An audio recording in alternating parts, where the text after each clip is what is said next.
Assalamualaikum warahmatullahi wabarakatuh. Pada kesempatan kali ini kami akan mempresentasikan materi bab 8, yaitu tentang perhitungan biaya absorpsi dan biaya variabel serta manajemen persediaan. Nah, pemateri kita pada hari ini terdiri dari 7 orang. Yang pertama ada Raffi Latifah Fitri, yang kedua ada Amalia Rahma Putri, yang ketiga Ni Nyoman Arimurti, yang keempat Lintang Reki Pratiwi, yang kelima Della Hardiana, yang keenam Evita Sismantia, dan yang ketujuh Amalia Hoirunisa. Materi pertama yaitu mengukur kinerja pusat laba menggunakan laporan laba rugi, variabel, dan absorpsi. Nah, untuk mengukur kinerja pusat laba terdapat 2 metode yang dapat digunakan, yaitu metode berdasarkan perhitungan biaya variabel dan metode lainnya berdasarkan perhitungan biaya absorpsi atau penuh. Keduanya adalah metode perhitungan biaya karena mengacu pada cara biaya produk Nah, selanjutnya saya akan menjelaskan lebih rinci tentang perhitungan biaya absorpsi. Perhitungan biaya absorpsi membebankan seluruh biaya produksi ke produk. Bahan baku langsung, tenaga kerja langsung, overhead variabel, dan overhead tetap adalah biaya dari suatu produk. Oleh karena itu, dengan perhitungan biaya absorpsi, overhead tetap dibebankan dan dipandang sebagai biaya produk, bukan biaya periode.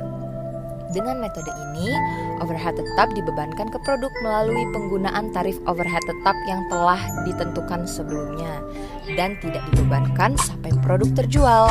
Dengan kata lain, overhead tetap termasuk ke dalam biaya persediaan. Kemudian, untuk perhitungan biaya variabel. Perhitungan biaya variabel menekankan perbedaan antara biaya produksi tetap dan variabel. Perhitungan biaya variabel hanya membebankan biaya produksi variabel ke produk. Biaya-biaya tersebut terdiri atas bahan baku langsung, tenaga kerja langsung, dan overhead variabel. Overhead tetap diperlakukan sebagai beban periode dan dikeluarkan dari biaya produk. Alasannya, karena overhead tetap adalah biaya dari kapasitas atau biaya untuk tetap bertahan dalam bisnis. Setelah periodenya berakhir, manfaat yang diberikan oleh kapasitas juga berakhir dan seharusnya tidak dikapitalisasi dengan persediaan. Dengan metode ini, overhead tetap dipandang sebagai berakhirnya manfaat pada periode tersebut dan dibebankan ke pendapatan dari periode tersebut.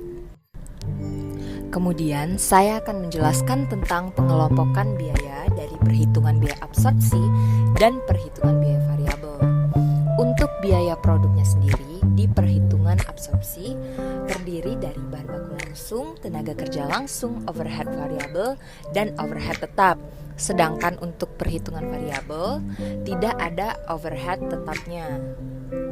Kemudian untuk biaya periode pada perhitungan absorpsi terdiri dari beban penjualan dan beban administrasi. Sedangkan di perhitungan variabel, komponen tersebut ditambah dengan overhead tetap. Nah, slide selanjutnya kita akan membahas tentang valuasi persediaan. Berikut kalian bisa melihat bagaimana cara menghitung biaya produk dengan perhitungan biaya absorpsi dan biaya produk dengan perhitungan biaya variabel. Perbedaannya hanya terletak pada overhead tetap.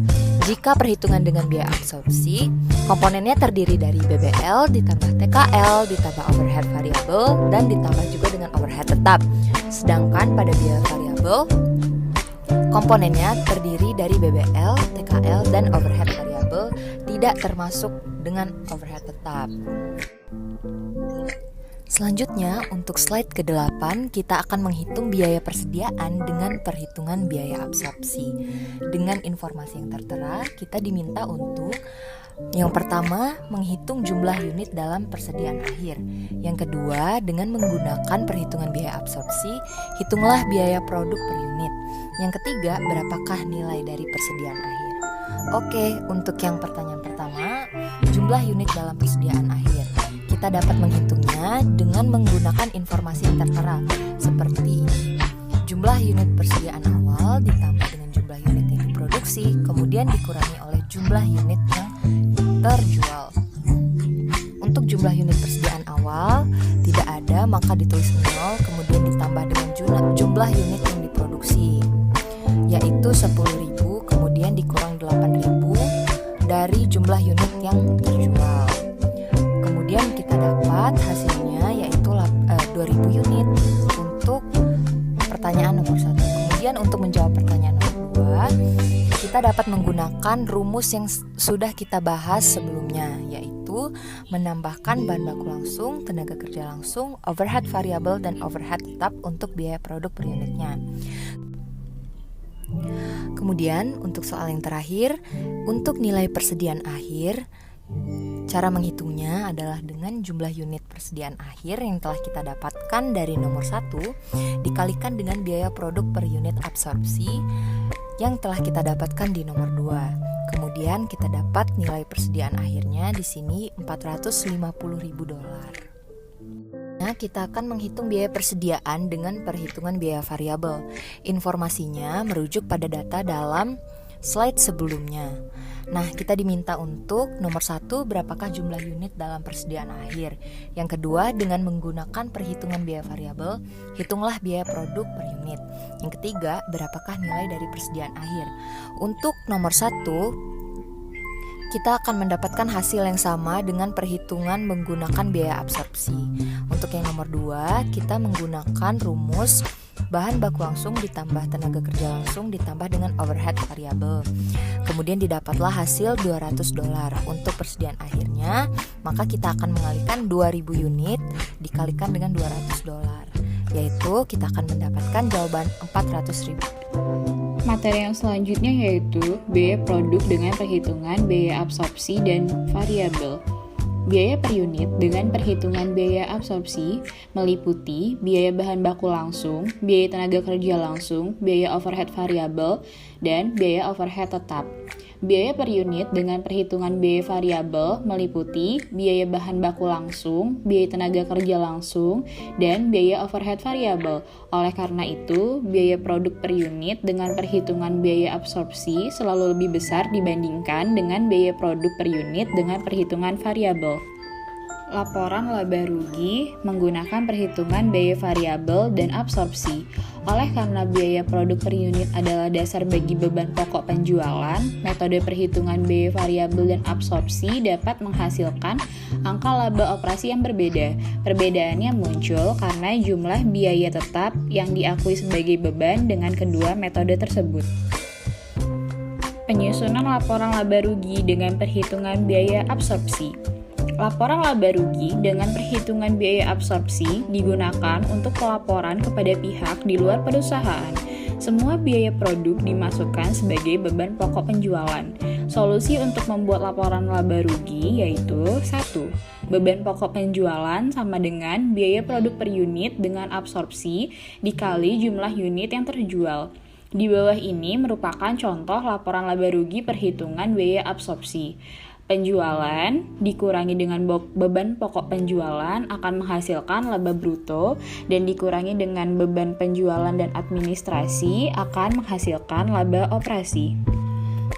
Penyusunan laporan laba rugi dengan perhitungan biaya variabel.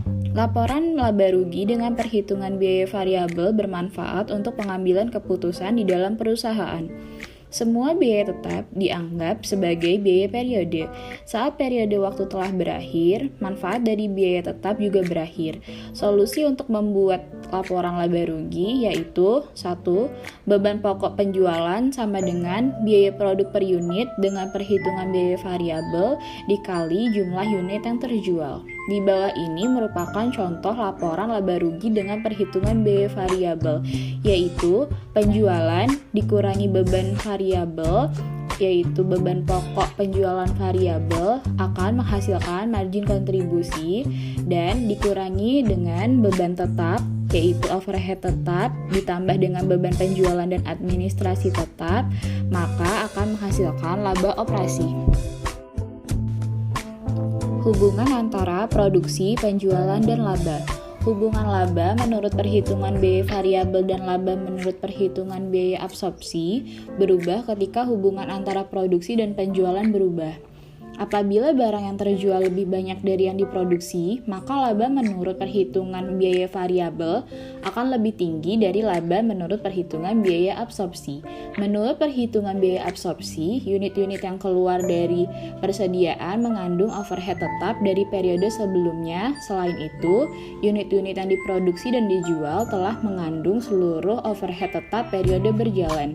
Dengan demikian, jumlah beban overhead tetap menurut perhitungan biaya absorpsi lebih besar dari biaya-biaya overhead tetap periode berjalan sejumlah overhead tetap yang keluar dari persediaan. Oleh karena itu, laba menurut perhitungan biaya variabel lebih tinggi dari laba menurut perhitungan biaya absorpsi karena sejumlah overhead tetap mengalir keluar dari persediaan awal. 1. Jika produksi lebih besar daripada penjualan, maka laba absorpsi lebih besar dari laba variabel. 2. Jika produksi kurang dari penjualan, maka laba absorpsi kurang dari laba variabel. 3. Jika produksi sama dengan penjualan, maka laba absorpsi sama dengan laba variabel. Mengevaluasi manajer pusat laba. Evaluasi para manajer sering dikaitkan dengan keuntungan dari unit-unit yang mereka kendalikan. Bagaimana laba berubah dari satu periode ke periode berikutnya dan bagaimana laba aktual dibandingkan dengan laba yang direncanakan sering digunakan sebagai tanda kemampuan manajerial. Dalam istilah umum, jika kinerja laba diharapkan mencerminkan kinerja manajerial, maka para manajer memiliki hak untuk mengharapkan berikut ini. 1. Saat pendapatan penjualan meningkat dari satu periode ke periode berikutnya, sementara semua hal lainnya tetap sama, maka laba seharusnya meningkat. 2. Saat pendapatan penjualan menurun dari satu periode ke periode berikutnya, sementara semua hal lainnya tetap sama, maka laba seharusnya menurun. 3. Saat pendapatan penjualan tetap sama dari periode ke periode berikutnya, sementara semua hal lainnya tetap sama, maka laba seharusnya tidak berubah. Selanjutnya, laporan laba rugi segmen menggunakan perhitungan biaya variabel. Perhitungan biaya variabel berguna dalam penyusunan laporan laba rugi segmen karena memberikan informasi yang bermanfaat mengenai beban variabel dan beban tetap. Segmen adalah subunit dari sebuah perusahaan yang cukup penting untuk menyajikan penyusunan laporan kinerja. Segmen dapat berbentuk divisi, departemen, lini produk, dan kelompok pelanggan. Dalam laporan laba rugi segmen, beban tetap dibagi menjadi dua kategori, yaitu beban tetap langsung dan beban tetap bersama. Pembagian tambahan ini menekankan pada biaya yang dapat dikendalikan dan biaya yang tidak dapat dikendalikan, serta dapat meningkatkan kemampuan manajer untuk mengevaluasi kontribusi dari setiap segmen ke kinerja perusahaan secara keseluruhan. Yang pertama, beban tetap langsung. Beban tetap langsung adalah beban tetap yang secara langsung dapat ditelusuri ke sebuah segmen. Beban tetap langsung ini terkadang dianggap sebagai beban tetap yang dapat dihindarkan atau beban tetap yang dapat ditelusuri, karena akan hilang jika segmen dihapuskan. Contohnya yaitu, jika segmen adalah wilayah-wilayah penjualan, maka beban tetap langsung untuk setiap wilayah penjualannya adalah sewa kantor, gaji untuk manajer penjualan dari setiap wilayah penjualan, dan sebagainya. Jika salah satu wilayah penjualan tersebut akan dihapuskan, maka beban-beban tetap langsung juga akan hilang. Kedua, beban tetap bersama. Beban tetap bersama adalah beban tetap bersama yang disebabkan oleh dua atau lebih segmen. Beban tetap bersama akan tetap ada meskipun salah satu segmen dihapuskan. Contohnya, penyusutan gedung kantor pusat dan gaji dari direktur utama. Penyusunan laporan laba rugi segmen. Laporan laba rugi segmen adalah laporan kontribusi laba dari berbagai aktivitas atau unit-unit lainnya dalam suatu organisasi. Laporan laba rugi segmen yang disusun berdasarkan kalkulasi biaya variabel akan menghasilkan evaluasi dan keputusan yang lebih baik daripada yang disusun berdasarkan kalkulasi biaya absorpsi. Dalam sebuah perusahaan, para manajer perlu mengetahui profitabilitas berbagai segmen dalam suatu perusahaan agar mampu membuat berbagai evaluasi dan keputusan yang berhubungan dengan eksistensi berkelanjutan dari setiap segmen, tingkat pendanaan, dan seterusnya. Dalam hal itu, laporan laba rugi segmen mampu menyediakan informasi yang berharga mengenai berbagai biaya yang dapat dikendalikan oleh manajer segmen. Dalam laporan laba rugi segmen terdapat istilah margin segmen. Margin segmen merupakan kontribusi laba dari setiap segmen yang menutup biaya tetap bersama perusahaan. Margin segmen mengukur perubahan laba dari suatu perusahaan yang akan terjadi jika segmennya dihapuskan. Margin segmen yang negatif menurunkan total laba dari perusahaan sehingga penghentian produksi dari produk harus dipertimbangkan. Contoh dari penyusunan laporan laba rugi segmen. Audiometronics Incorporated memproduksi pemutar MP3 dan pemutar DVD dalam satu pabrik dengan total penjualan untuk pemutar MP3 sebesar $400.000 dan pemutar DVD sebesar $290.000. Beban pokok penjualan dari kedua produk tersebut yaitu masing-masing sebesar $200.000 dan $150.000 dengan diikuti biaya overhead tetap langsung yaitu sebesar $30.000 untuk pemutar MP3 dan $20.000 untuk pemutar DVD. Komisi dari penjualan yaitu sebesar 5% yang dibayarkan kepada setiap lini produk. Beban pokok penjualan dan administrasi tetap langsung diperkirakan sebesar $10.000 untuk MP3 dan $15.000 untuk pemutar DVD. Sedangkan untuk biaya overhead tetap bersama diperkirakan sebesar $100.000 dan beban penjualan dan administrasi bersama sebesar $20.000. Dari contoh tersebut, maka dapat disusun laporan laba rugi yaitu penjualan dengan total $690.000 dikurangi dengan beban pokok penjualan variabel dan perhitungan beban penjualan variabel yang didapatkan dari komisi penjualan sebesar 5% dikali dengan penjualan dari masing-masing pemutar MP3 dan pemutar DVD. Sehingga kemudian dihasilkan total margin kontribusi dari masing-masing produk yaitu sebesar $305.000. Setelah itu dikurangi dengan beban tetap langsung yang terdiri dari biaya overhead tetap langsung dan beban penjualan dan administrasi langsung dari masing-masing produk yang akan menghasilkan total margin segmen yaitu sebesar $230.500. Kemudian setelah itu dikurangi lagi dengan beban tetap bersama yang terdiri dari biaya overhead tetap bersama sebesar $100.000 dan beban penjualan dan administrasi bersama sebesar $20.000. Sehingga dihasilkan total laba operasi yaitu sebesar $110.500. 3. Pengambilan keputusan untuk manajemen persediaan.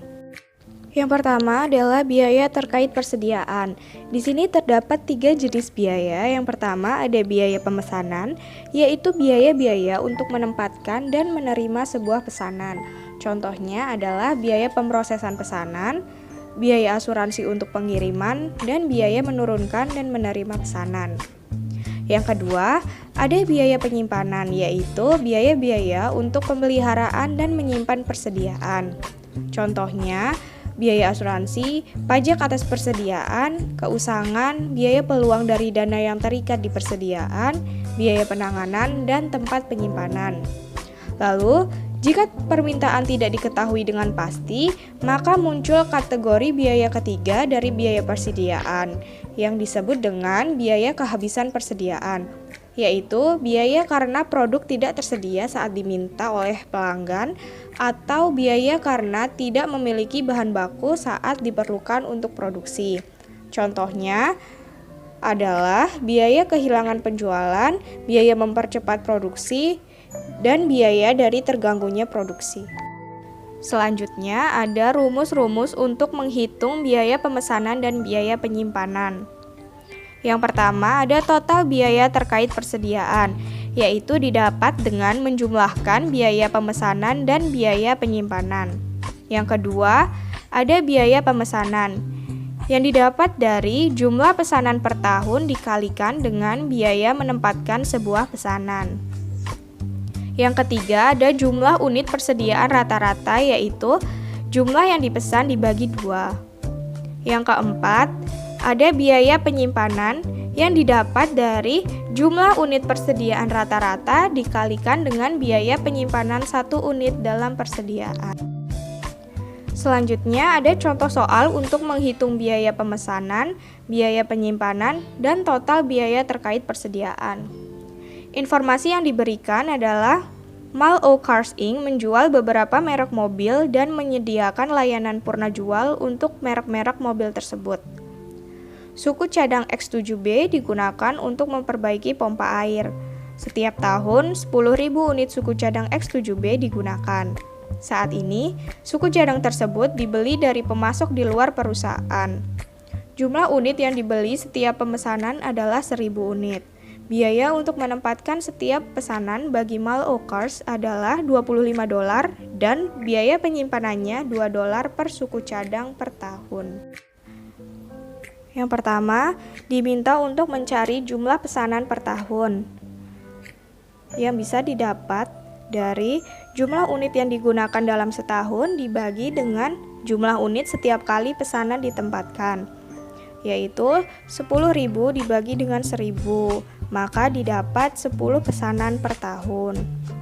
Yang kedua yaitu diminta untuk mencari total biaya pemesanan yang bisa didapat dari jumlah pemesanan dikali dengan biaya per pemesanan, yaitu 10 pesanan dikali $25, maka didapat hasil $250.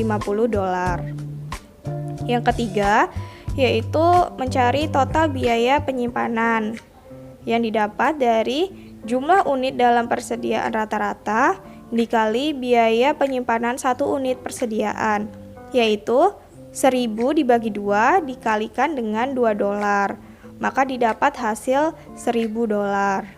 Yang keempat yaitu mencari total biaya terkait persediaan, didapat dengan menjumlahkan total biaya pemesanan dengan total biaya penyimpanan, yaitu $250 ditambah $1.000, maka didapatkan hasil akhir $1.250. Economic order quantity yaitu jumlah unit dalam kuantitas pesanan dengan ukuran yang optimal. Maka dari itu, economic order quantity adalah kuantitas yang akan meminimalkan total biaya yang terkait dengan persediaan. Formulanya yaitu EOQ sama dengan akar dari 2 kali CO kali D per CC.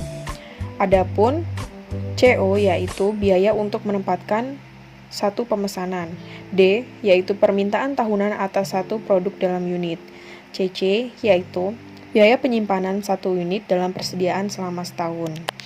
Nah, berikut adalah contoh perhitungan dari economic order quantity yang dapat kita lihat dari kasus Cornerstone 8.7. Selanjutnya yaitu titik pemesanan kembali. Titik pemesanan kembali atau reorder point adalah titik dalam waktu saat pesanan baru harus ditempatkan. Titik pemesanan kembali adalah fungsi dari economic order quantity, lead time, dan tingkatan penggunaan persediaan. Lead time sendiri yaitu merupakan waktu yang dibutuhkan untuk menerima kuantitas pesanan ekonomis setelah pesanan ditempatkan. Nah, berikut ini merupakan contoh perhitungan dari kasus titik pemesanan kembali yang dapat kita lihat pada Cornerstone 8.9. Sebelum menghitung titik pemesanan kembali, kita harus menghitung persediaan pengaman.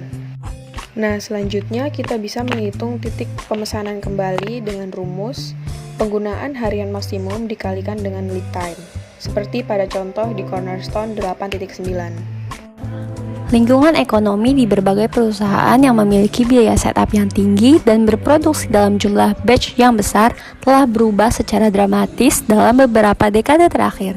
Oleh karena itu, pendekatan just in time lebih disukai daripada model EOQ atau Economic Order Quantity. Pendekatan just in time menyatakan bahwa barang seharusnya ditarik melalui sistem oleh permintaan saat ini, bukan didorong melalui jadwal yang tetap berdasarkan permintaan yang diantisipasi. Perbandingan pendekatan JIT dengan tradisional. 1. Biaya pemesanan. Pendekatan tradisional. Jika permintaan lebih tinggi dari yang diharapkan atau terdapat kendala teknis sehingga terjadi inefisiensi produksi, maka persediaan bertindak sebagai penyangga dan menyediakan produk yang tidak tersedia. JIT. Biaya pemesanan berkurang dengan mengembangkan hubungan yang erat dengan para pemasok. Perusahaan manufaktur menjelaskan kepada pengecer kapan dan berapa banyak persediaan yang harus dipesan ulang. Yang kedua, ketidakpastian dalam permintaan. Untuk tradisional, persediaan mencegah penghentian produksi karena mesin rusak dan bahan baku tidak tersedia. Sedangkan JIT menekankan pada total pemeliharaan pencegahan dan pengendalian kualitas serta menjalin hubungan yang baik dengan pemasok. Waktu setup pun berkurang sehingga perusahaan memproduksi yang dipesan saja. Yang ketiga, biaya persediaan yang lebih rendah. Untuk tradisional, persediaan disimpan dan perusahaan mendapat potongan karena membeli dalam jumlah yang banyak dan melindungi kenaikan harga yang akan datang. Sedangkan pada sistem JIT, mengadakan kontrak jangka panjang dengan pemasok terdekat dengan harga dan kualitas yang terbaik. Kontrak ini dapat mengurangi jumlah pesanan yang ditempatkan dan membantu dalam menurunkan biaya pemesanan. Keterbatasan pendekatan just in time. Pertama, dianggap sebagai program yang menyederhanakan, tetapi tidak berarti bahwa JIT bersifat sederhana dan mudah untuk diterapkan. Misalnya saja, waktu yang dibutuhkan untuk membangun hubungan yang baik dengan para pemasok. Kedua, membutuhkan kehati-hatian dan ketelitian. Penelitian menunjukkan bahwa pengurangan cadangan persediaan yang tajam dapat menyebabkan alur kerja yang teratur dan stres tingkat tinggi di antara para pekerja produksi. Jika para pekerja memandang JIT sebagai cara yang hanya dilakukan untuk lebih memanas mereka, maka usaha-usaha JIT tentu tidak akan berhasil. Ketiga, tidak ada persediaan menjadi gangguan produksi. Para pengecer yang menggunakan JIT memesan barang yang mereka butuhkan sekarang, bukan yang mereka harapkan untuk dijual. Gagasannya adalah untuk mengalirkan barang melalui saluran selambat mungkin, sehingga membuat persediaan rendah dan akan mengurangi kebutuhan untuk menurunkan harga. 4. Penjualan saat ini berisiko untuk masa depan. Kehilangan penjualan hari ini merupakan kehilangan penjualan selamanya, yang akan mengakibatkan perusahaan beroperasi dengan sedikit gangguan, tidak termasuk proyek jangka pendek. Untuk itu, kehilangan penjualan adalah biaya sesungguhnya dari penerapan sistem JIT. Baiklah, itu tadi presentasi dari kelompok kami. Apabila terdapat salah kata, kami mohon maaf. Atas perhatiannya, kami ucapkan terima kasih.